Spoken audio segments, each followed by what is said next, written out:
A Podcast Has No Name, with your hosts, Doug Harrelson and Luke Aldridge. Hey guys, and welcome back to A Podcast Has No Name. I will be running solo again today, but great news. Luke is going to be back with me this week, so look forward to having Luke back on the show.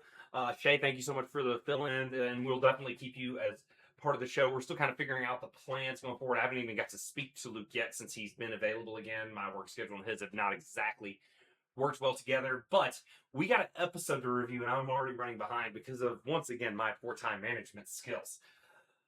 So I'm going to be completely honest, this was not, in fact, when I say not my favorite episode of the season, I mean it was actually literally my least favorite episode so far of the season, and I do think, based on what I know about the books and stuff, this will probably remain my least favorite episode. There's just some decisions I wasn't a huge fan of. There's some great scenes, some great moments, really cool stuff at parts, but I thought some of the plots were not handled in a way that I particularly enjoyed. But that's the whole point of this kind of discussion is, what worked, what didn't work, what, connected for you, what didn't connect for you. Everybody's going to have different opinions. Because this episode is actually ranking higher than the Tumbleton episode, which I did like that episode better, which was episode 4. But we basically have kind of 5 sort of general arcs that really matter. There's some stuff that's tied to multiple arcs, and I kind of even separated the Alicent and the Helena part, even though it's all going on in King's Landing, because it's not part of the big sort of major plot going on with the gold cloaks and all of that.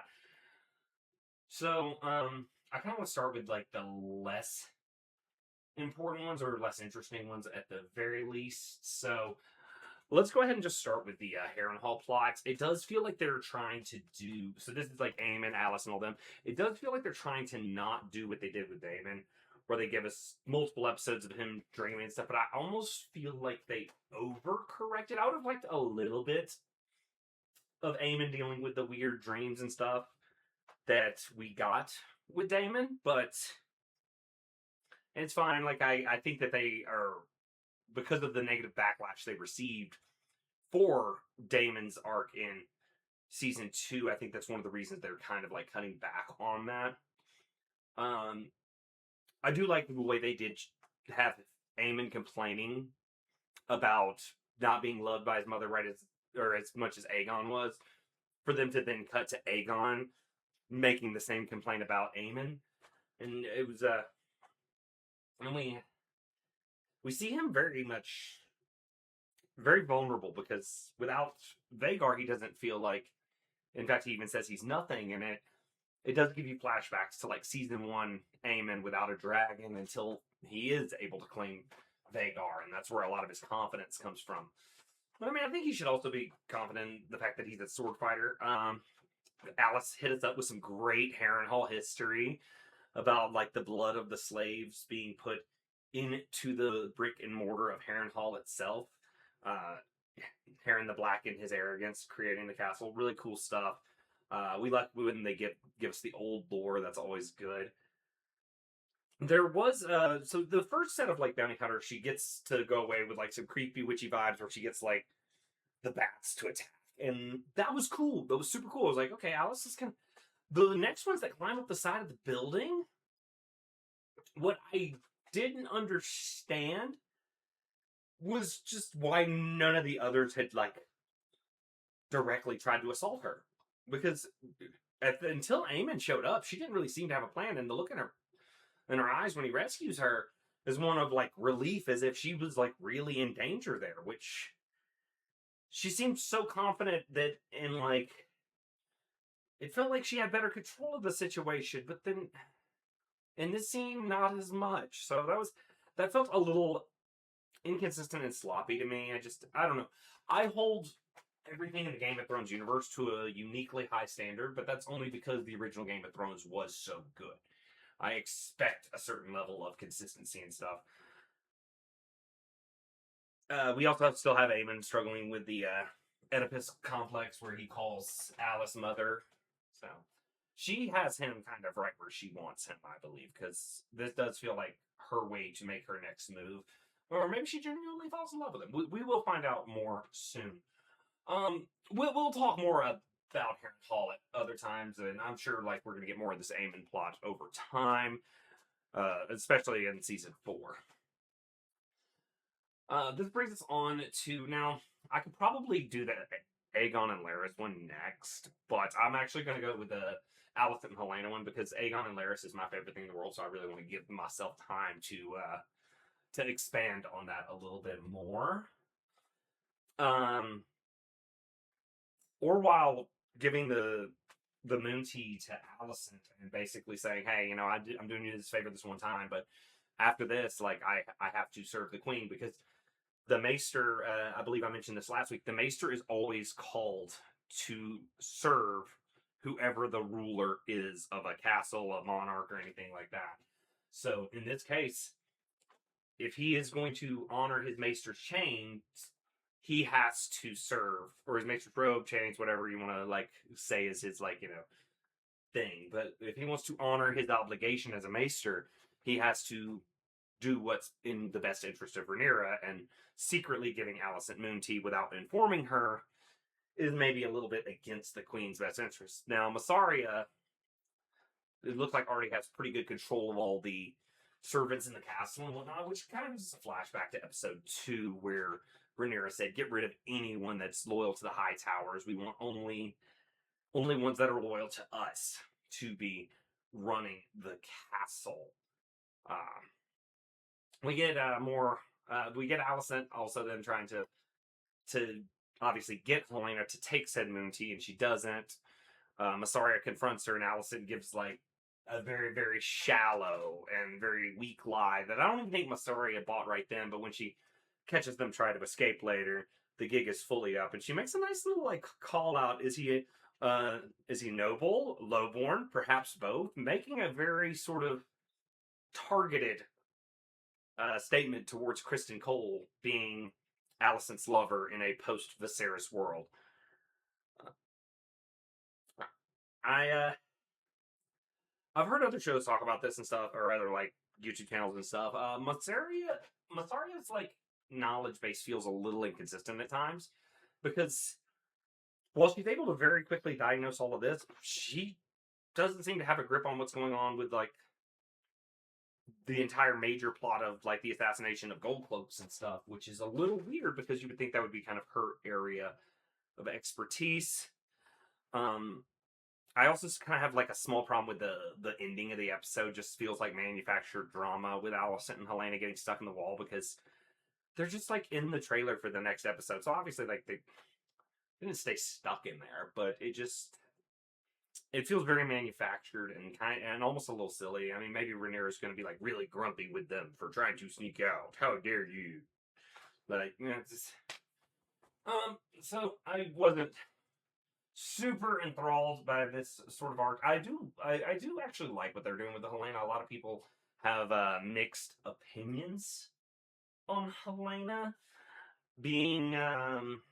I mean, I would still love to get her like riding Dreamfire. That'd be awesome. We can talk more about her in the spoilers as well. But she's like oddly connected and oddly disconnected, which is very much like it feels like a genuine autistic person in this universe. I just think that it's a really good representation of autism, and I've said that over and over again. But typically, people don't cover that part of it as much as they cover just like the Sheldon Cooper, like sort of silly end of the spectrum. And it's funny, I actually did not even mean spectrum in that way, but that did kind of work both ways. Yeah, so I think that's about all I have to say on that arc. But I do want to really get into my favorite. Every single episode, Aegon and Larys are fantastic. Credits to the actors are great, but I actually just despite the fact that they made him so vile in season 1, they have made Aegon maybe one of my favorite characters to follow. Just in a general sense of he's interesting. Like he has his struggles because he doesn't feel loved from his parents and stuff, but I mean, Larys is even going to call him out though when he tries to like sit there and moan about it. And we might as well get to that, because that was one of the coolest scenes that I've seen. He's sitting there whining and complaining, and then Larry says, "That's all you have done is whine and complain." And then he points out everything that he's done. Super cool line about Sunfire too. Like, a dragon so beautiful they named him after the sun. Oh, Matthew Needham, absolutely fantastic. Yeah, golly, I kind of want to give him the notable performance again. It's really, really sad, but I kind of do. I think I'm gonna hold. I think I'm gonna hold off on that. But yeah, it was a great like speech he gave him, where he tells him, not only were you a terrible king, but worse than that, you're a terrible man. Like, and super humbling for Aegon in that moment. Aegon's finally like, fine, we'll take the ship, and then you see him do the little like slide the apple over as like the act of like, there, you were a good boy, you get a treat.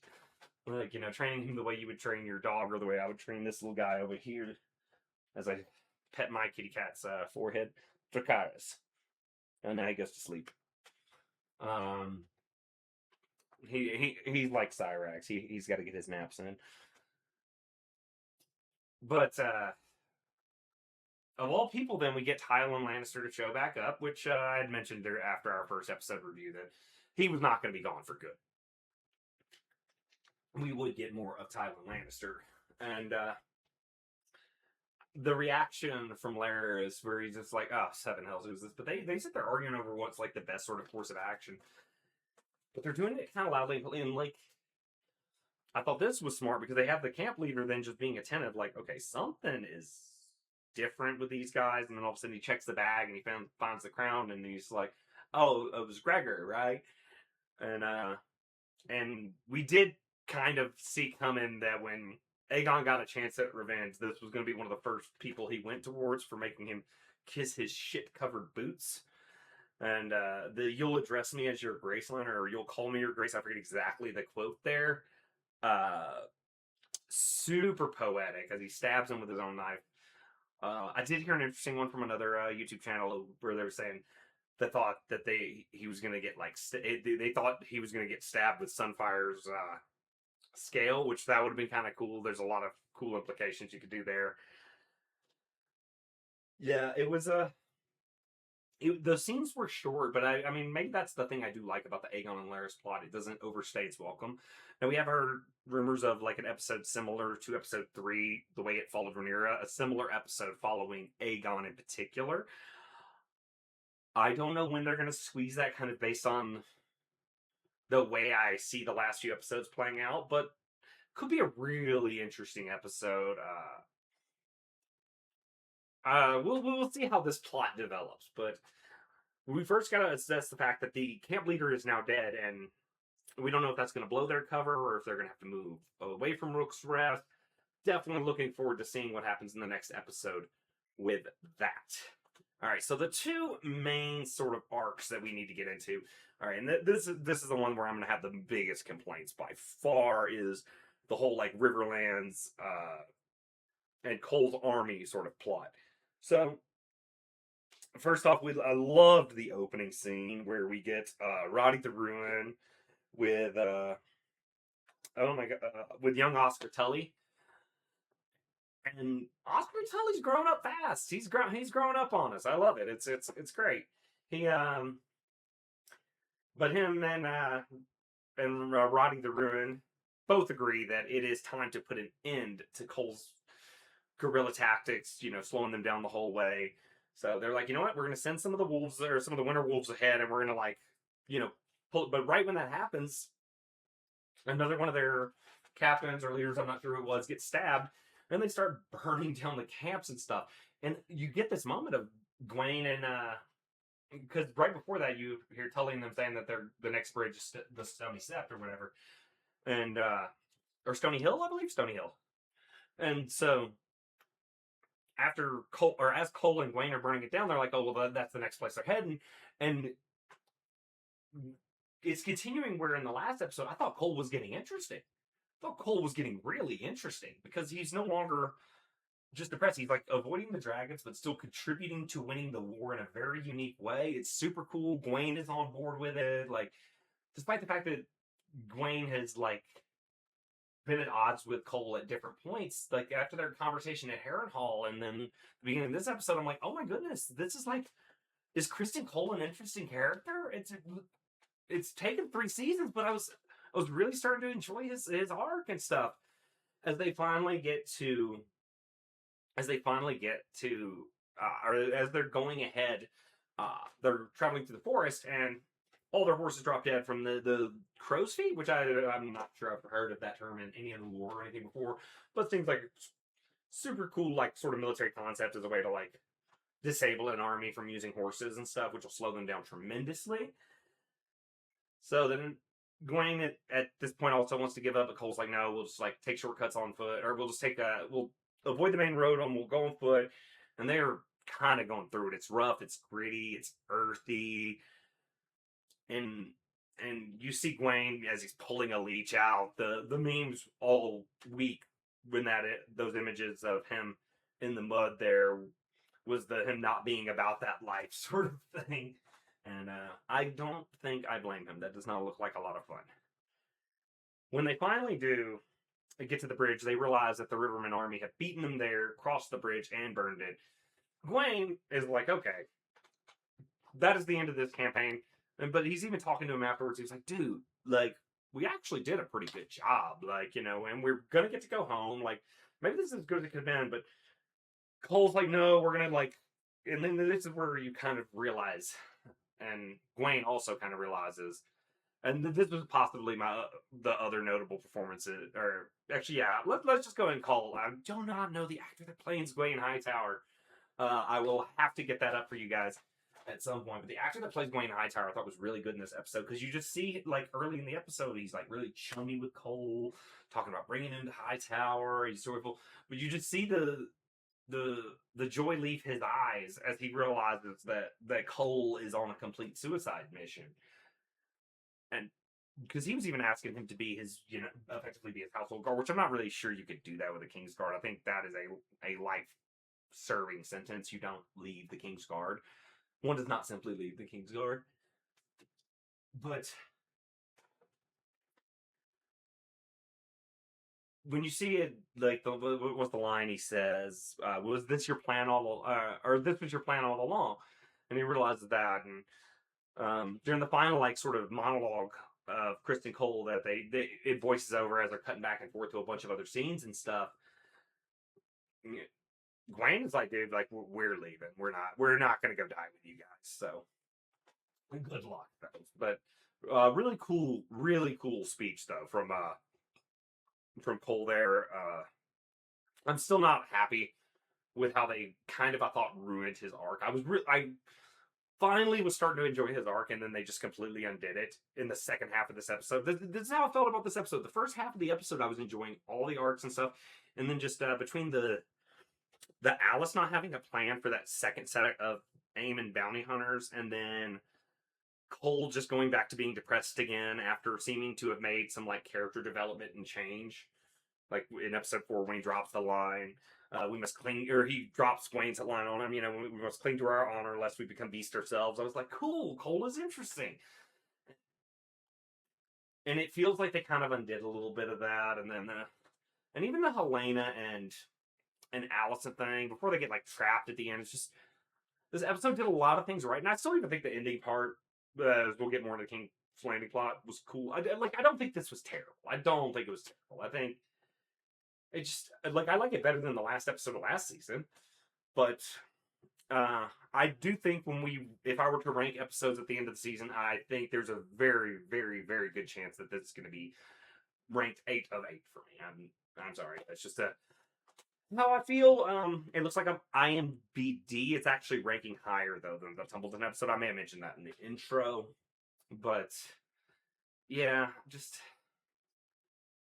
storytelling should have, like, arcs that develop and characters that develop and stuff. And that's kind of a lot of things that make it interesting and stuff. But I digress. Let's, I guess we should just get to the big sort of thing going on. So we get, once again, the Black Small Council meetings are a lot better now than they were, and maybe it's also just that small council room in King's Landing is just a better set than the one at Dragonstone. That's probably not it, but the Black Council scenes are far more interesting, but they're facing more tension now. So it's less of just giving me the same scene 4 different times, which is what it felt like it was in season 2, where it just like Rhaenyra doesn't want to kill anybody, doesn't want to go to war, but we have to. But like this one, like I enjoyed the.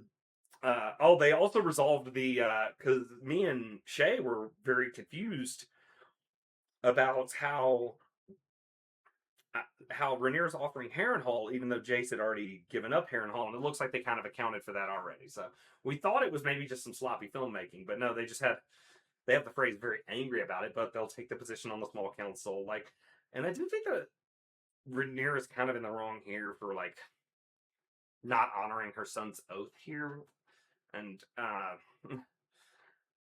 we've seen in the original show Game of Thrones that it might not be the wisest thing to give your word to a fray and then go back on it. We've seen that backfire on Robb Stark before, so a la the Red Wedding. Insert Reigns of Castamere here, but her and Torrin Manderly just sitting there being little gossip girls in the back of class, like, wait, the sea snake's bastards? Oh, the white worm, is that the whore? They're just like so silly. And then Daemon looks over, just like, will y'all just shut the up? This season has had a lot more humor than we've had in the first couple seasons of House of the Dragon. I have enjoyed that part for sure. But there's the Black Council trying to do a few things. Obviously, they're trying to figure out what's going on with Ormond at Tumbleton. They're trying to figure out where Vhagar is. No one's seen Aemon. They have no gold. The gold cloaks have not been paid. And now gold cloaks are dying. Originally, Rhaenyra sends Daemon to go deal, or wants to send Daemon to go deal with that to give Baela and Adam a bit of a break. But Daemon is like, no, this is a bigger priority. And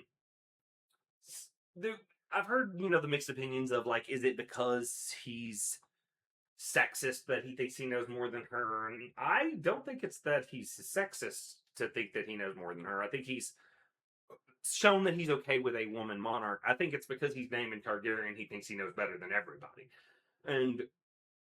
But in this case, it does turn out that what's happening in the city is a bigger issue. The enemy within is far more dangerous than the enemy without or outside.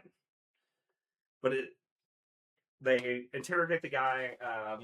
After Daemon gives a big speech to all the gold cloaks to try to inspire them and promises them all this riches after the war and stuff. And after interrogating this guy, they find out Ormond's been behind us the whole time. And we have the coin with Daeron's face on it that Ormond also had shown to Daeron in a quick scene over at Tumbleton. We didn't get a ton of Tumbleton here. There are some people suggesting that there might be a little.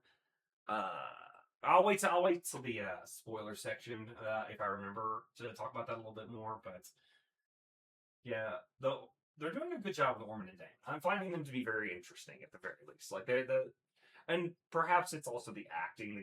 The guy playing Ormond has been fantastic. He's just the right amount of menacing, but a controlled menacing. Like, it's almost more scary if you're the relaxed sort of menace. So as they continue to try to figure out more about the dead gold cloaks and stuff, Daemon, has a conversation with Rhaenyra in the Sept, and this is actually probably my favorite scene of the entire episode. Oh, I forgot to. I kind of talked about it, but my favorite moment of the episode was Larys. Or my notable moment of the episode was definitely Larys putting Aegon in his place.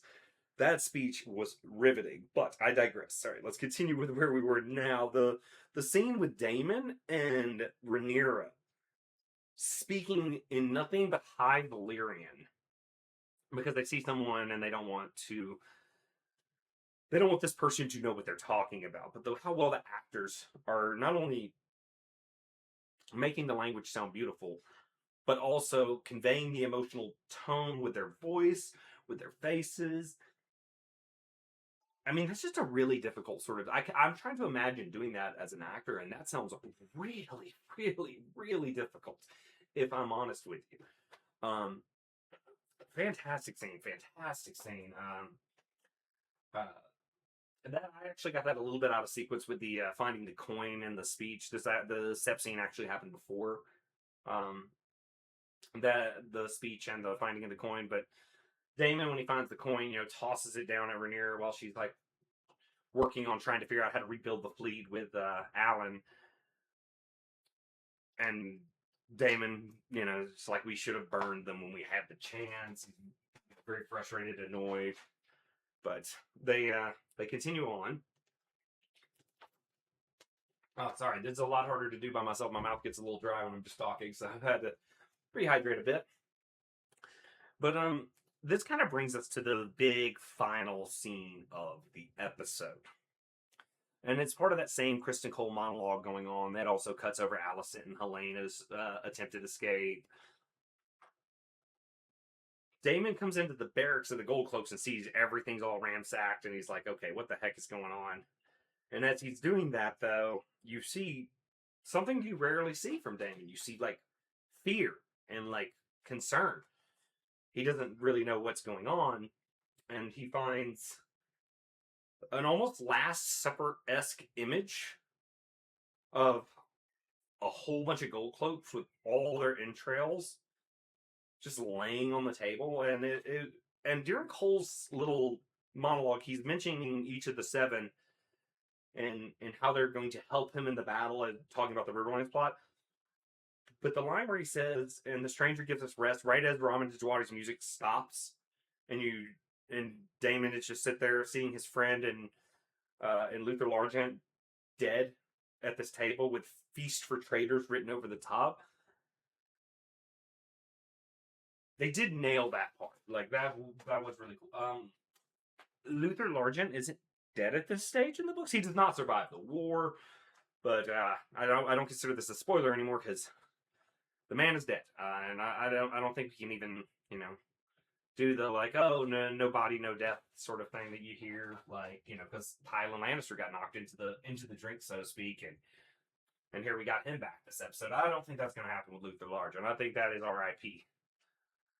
But I think there was a spot he's supposed to die. It would have probably been in season 4 during other events, but yeah, the Last Supper-esque scene was really bone-chilling, and it shows that Ormond's kind of a little bit ahead of the Blacks here. And this is also where I'm like, why isn't my Master of Whispers figuring this out? So, I digress. Again, this was not my favorite episode. I do think that there's some really cool scenes, really cool moments, some stuff they did really well, but just there's some continuities that like kind of bothered me a little bit. Oh, I didn't even mention Ormond had a whole spiel on the Yellow Toad of Dorne, Maria Martell. Marion Martell, sorry. The only one that really resisted Aegon the Conqueror and his sisters. The only one that they could never subdue. But they said unbowed and unbent or something. But they only said 2 of the. It's the name of the episode too. They only said 2 of the 3 though. It's unbowed, unbent, unbroken is the full house words of House Martell. I don't know why they omitted that. I guess just be kind of like snappy and quick about it, but it just feels, I don't know, that just feels like an unnecessary change. And that is one of the things I'm not as bothered by some of the like book changes and stuff, but that one just feels unnecessary. And I think a lot of the book fans do feel like a lot of the changes are very unnecessary. I am going to probably move into the spoiler section here in just a second. Before I do, I want to say thank you guys for tuning in again. If you made it this far in the video, please hit me with a like. Please hit me with a subscribe. Really helps the channel out. We've been trying to grow, and Shay has helped us out a ton in the last few weeks, but I'm really excited to have Luke back next week. It's been too long, and I know he's excited to be on the show as well. I've kind of been talking to both of them. I kind of want to get because I will have, when it's all said and done, I will have done 3 episodes of this solo, 3 episodes with Luke, and then 2 with Shay. So I think we're going to try to arrange if I can get all 3 of us together to do the. I don't know, because of the way I set it up with Discord and stuff as the usual medium of doing this, I don't know exactly how I'm going to set it up tech-wise. So that's going to be a fun sort of experiment. But let me know what you guys think about all of this in the comments. But consider this your official spoiler warning, because I want to talk about what's going to come in the next couple episodes.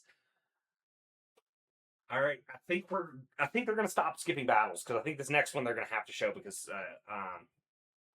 a super critical character will not make it past the next episode, is what I'm guessing. I am believing that this is going to be, I believe episode 6 is going to be Butcher's Ball, and episode 7 and maybe 8 as well. But I think 7 is going to be Tumbleton. They might combine Tumbleton Part 1 and 2 together.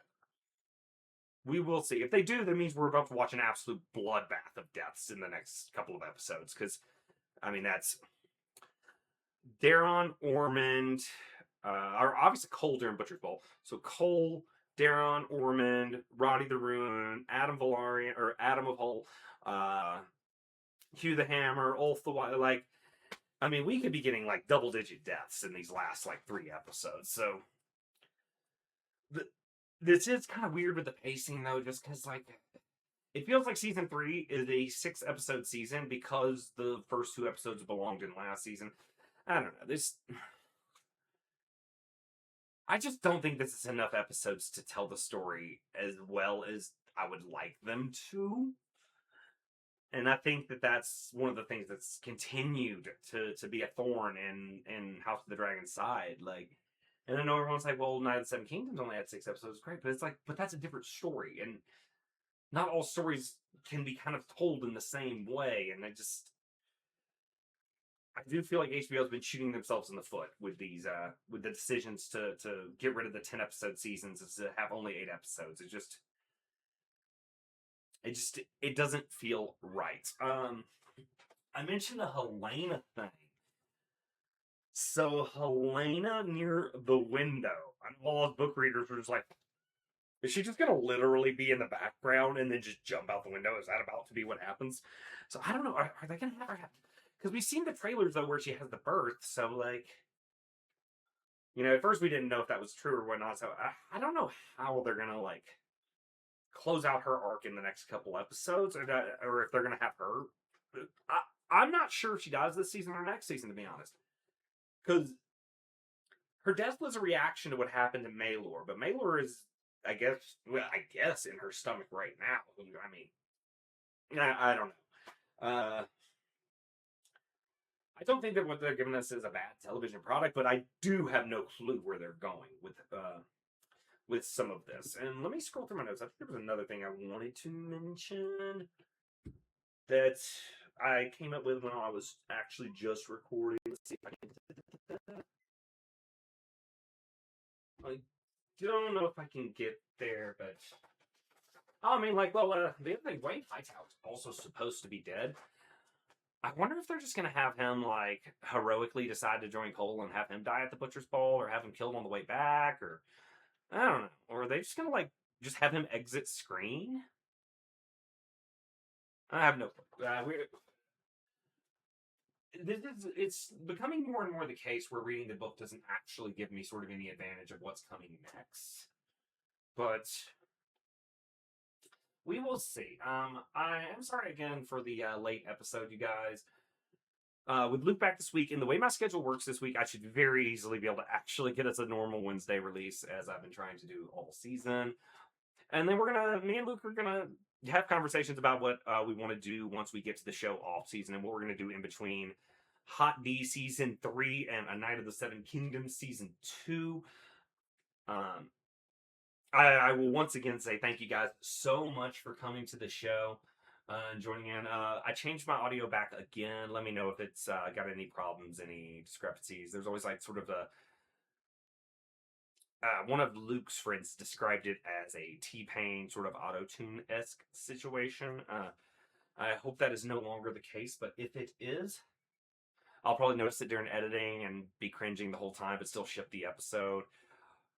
But I hope you guys have enjoyed. Looking forward to the next couple episodes. A lot is about to happen, and season 4 is going to be full of bangers too. And also, I think that season 4 will be able to follow like a normal pacing structure because it feels like last season was a 10-episode season that only had 8 episodes, and now this one, because they used the last 2 episodes or the first 2 episodes of this season to finish last season, feels like only a 6-episode season. So it's just the pacing is really starting to like feel off again, like it did in the last season. I'm not a huge fan of that, but I do at least think that we're gonna get like an actual like closure on some arcs to like make us feel like we're reaching a natural conclusion, make us excited for season 4, hopefully. Thanks again, you guys, and have a great rest of your day. Thank you for joining us. Please join us again next week.